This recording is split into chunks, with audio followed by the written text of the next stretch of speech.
Hello, awesome students. You ready for another day of reading The Captain's Dog? Today we're going to try to cover almost 20 pages, and this would be a good time to check out the page in your packet that has all of the sensory words on it: sight, smell, touch, taste, and hearing. Maybe some of you already have filled all of those out, but if you haven't, today in the reading, we're going to be in several situations where the dog Seaman ends up using his senses, particularly smell, to come across an animal that is something he's never seen before. There's also going to be a lot that you could fill out on the characteristics of heroes.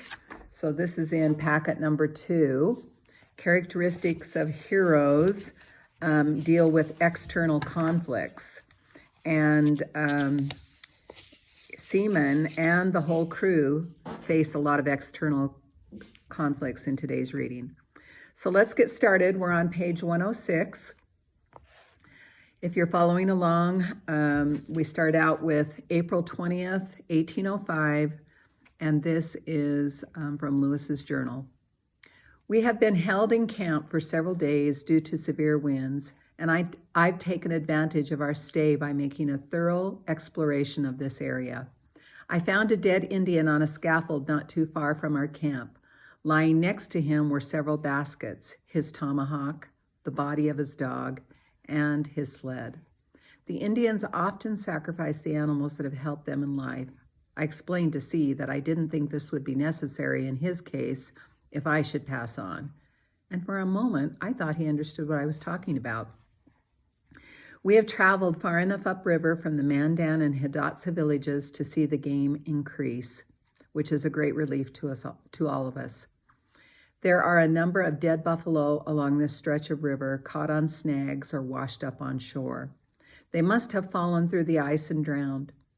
Wolves and other animals feast on their soft flesh, and near one of the carcasses, we saw bear tracks bigger than anything I could have imagined.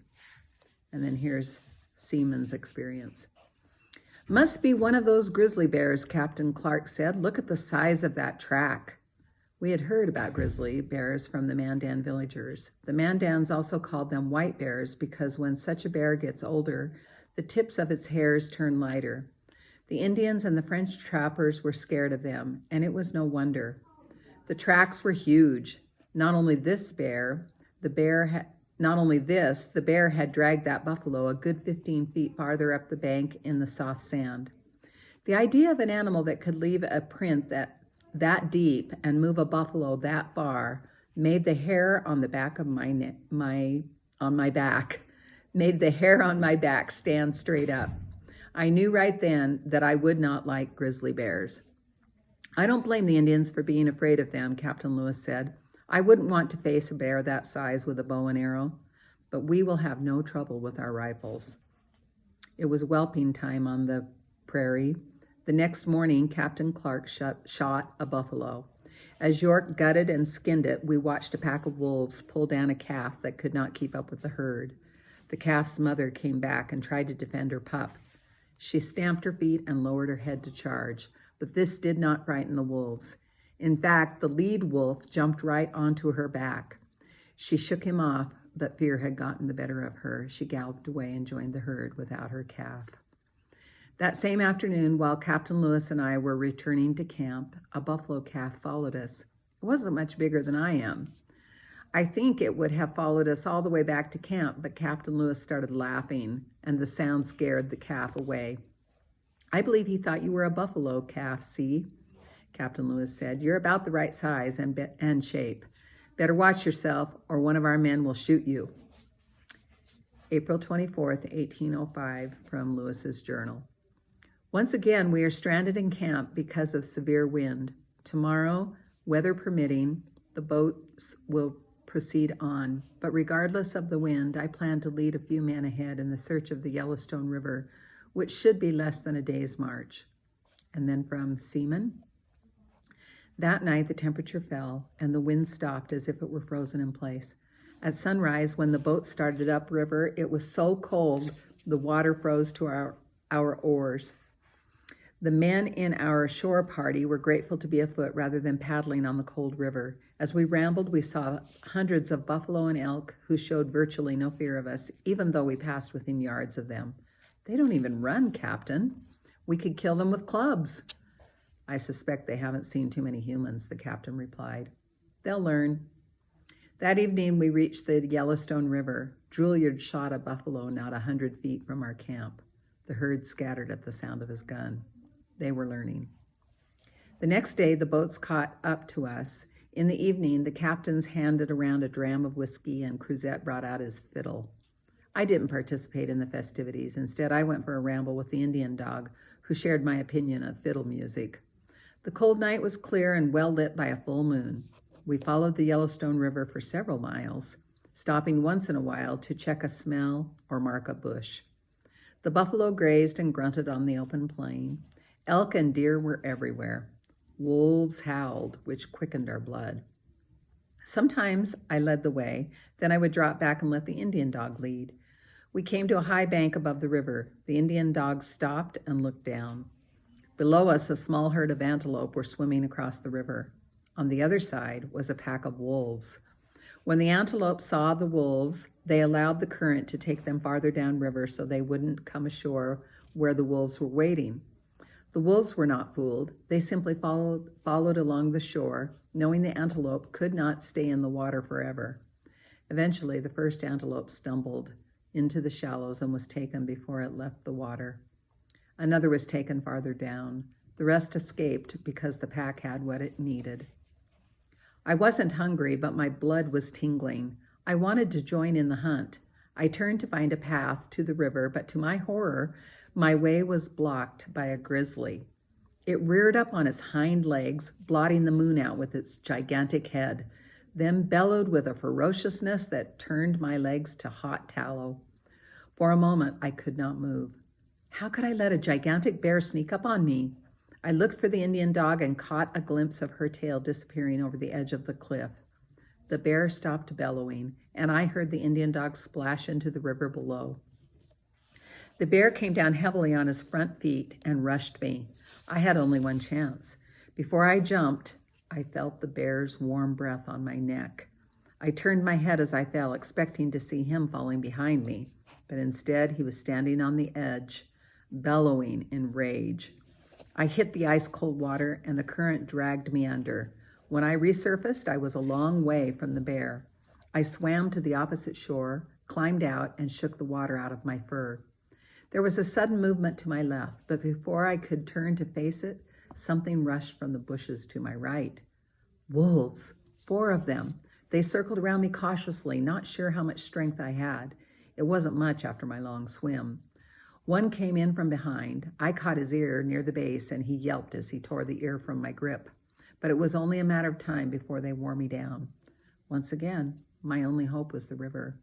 Wolves are not fond of water, and with so much game around, I doubted they would pursue me. I rushed the wolf closest to the river. She crouched with her jaws open to meet my charge, but I jumped right over her and into the water, letting the current take me. The water was cold and swift, sadly, too cold and too swift for the Indian dog. I washed right past her body, which was caught on a snag, and felt deep sadness that the dance was now over for her. The wolves ran along shore, following my progress, but they gave up just as the sun began to rise. I climbed out of the river and followed the shoreline back to our camp. The men were already up eating breakfast. Captain Lewis was scratching in the red book while York and Bird Woman fried meat and boiled coffee on his fire. The captain looked up from the book. "There you are, see? I wondered where you had gone off to. Out for an early morning swim?" A few days later, I got my chance to take my first antelope. The men were loading the dugouts. Drouillard and I saw the antelope crossing the river at the same moment.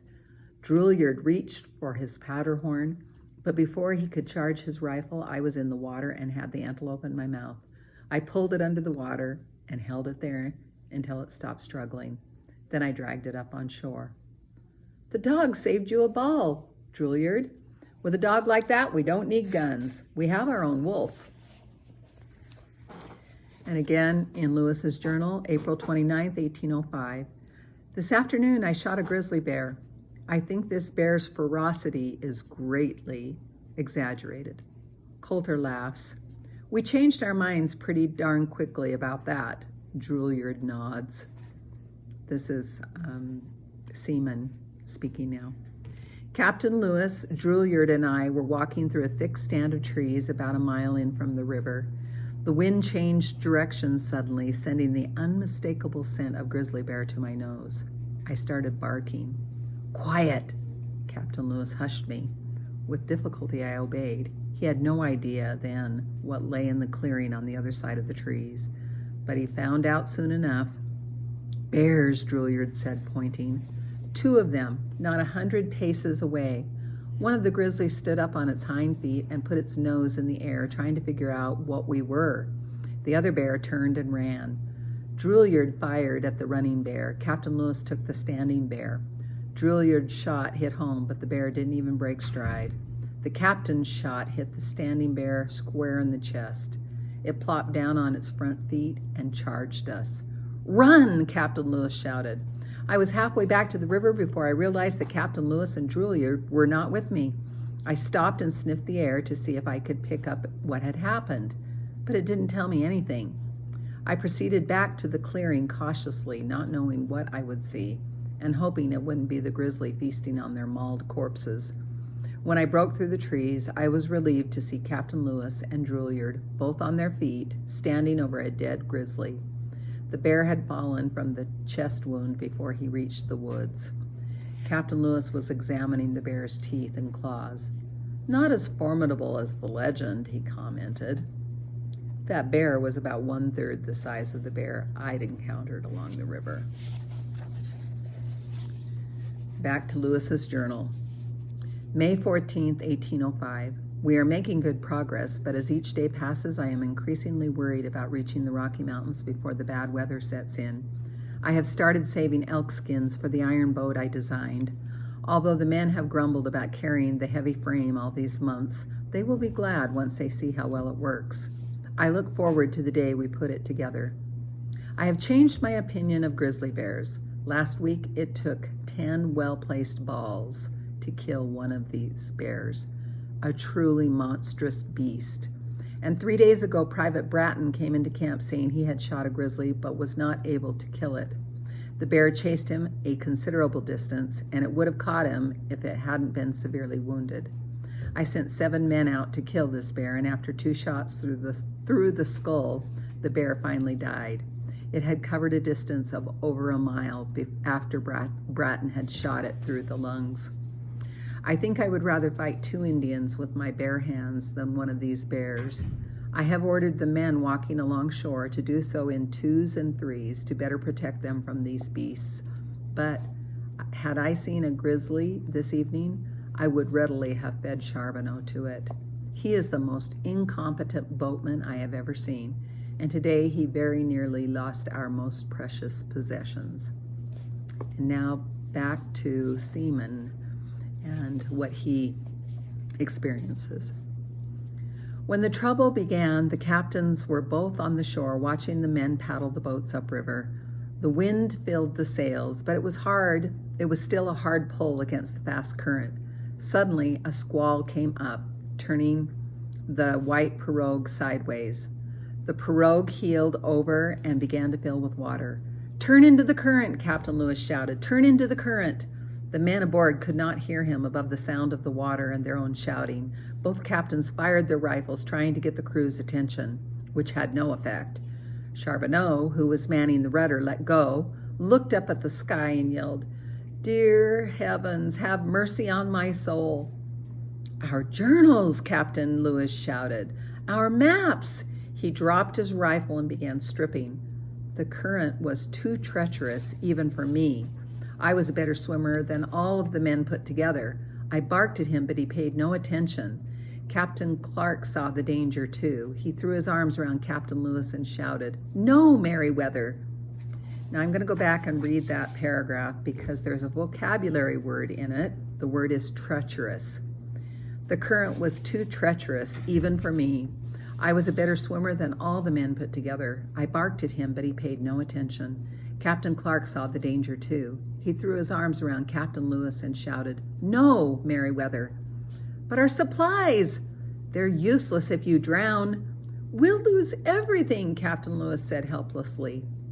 Just then, Cruzat, who was in the bow of the boat, pointed his rifle at Charbonneau and shouted, "If you don't grab that rudder and swing us back into the current, I'll blow your blame head off." Charbonneau was more frightened of a musket ball than of drowning, retook the rudder, and the boat swung back into the current. But by this time the boat was filled with water to the top of the gunwale, looking a great deal like a floating bathtub. After several minutes of frantic bailing, the crew managed to paddle the leaden boat to shore, where all but Charbonneau jumped out and helped the captain secure the bow before the current caught it again. All during this disaster, Bird Woman was as calm as could be. With Pomp strapped on her back, she had gathered every paper and box within reach, saving a great many items from being swept away in the current. "Unload the supplies," Captain Lewis said. "We'll camp here until everything is dried." He looked at the only remaining passenger through narrowed eyes. "Charbonneau, I'd like a word with you." Charbonneau, still holding the rudder, did not budge. Captain Lewis ignored him for the moment and began taking his instruments out of their cases and drying them.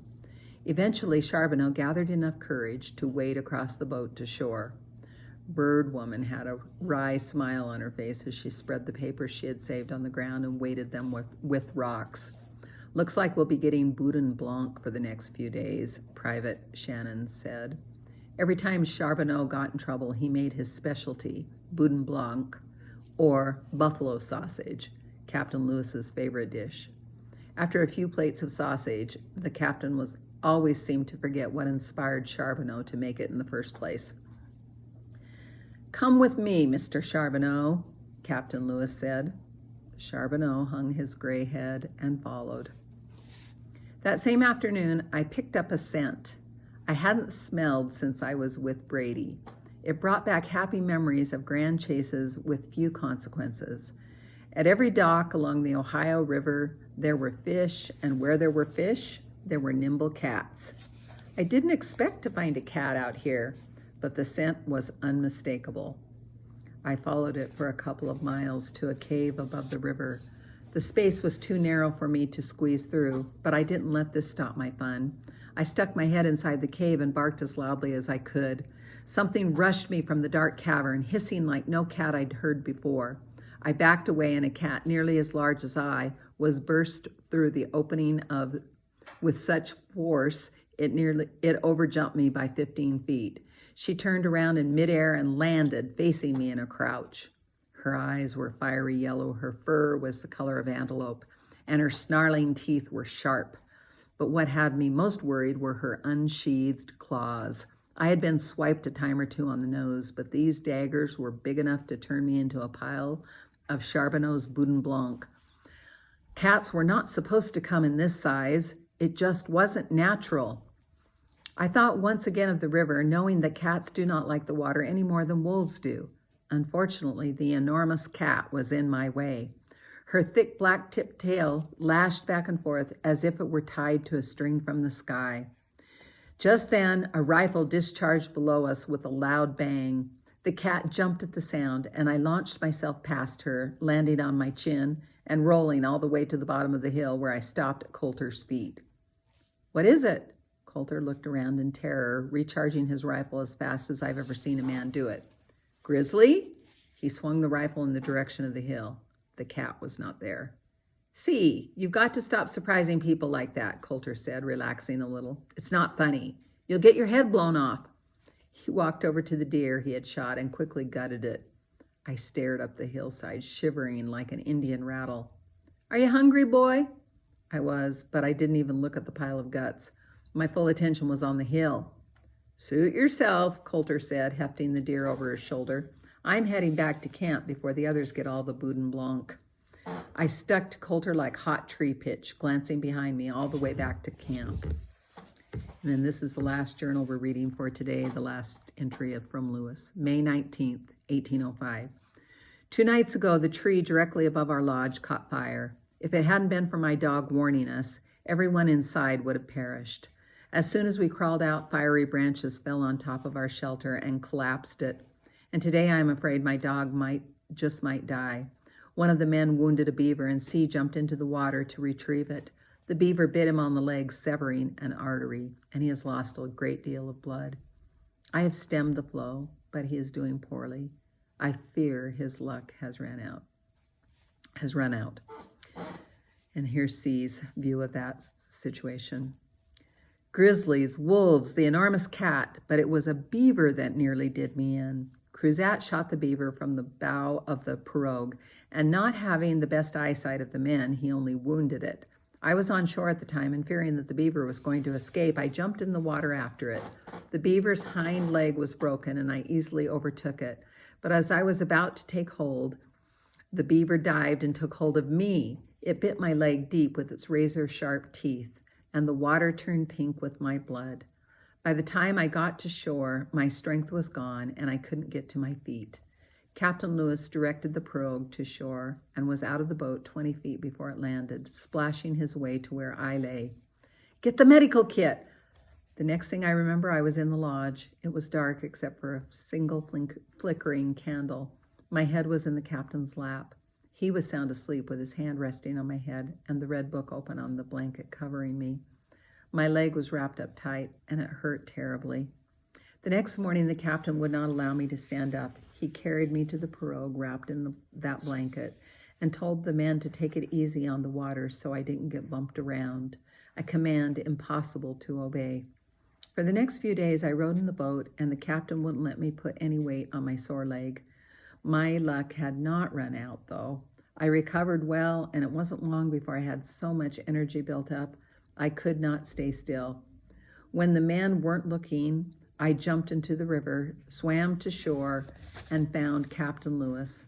I thought he might be cross when he saw me, but instead he laughed. "So you gave them the slip." He scratched my head.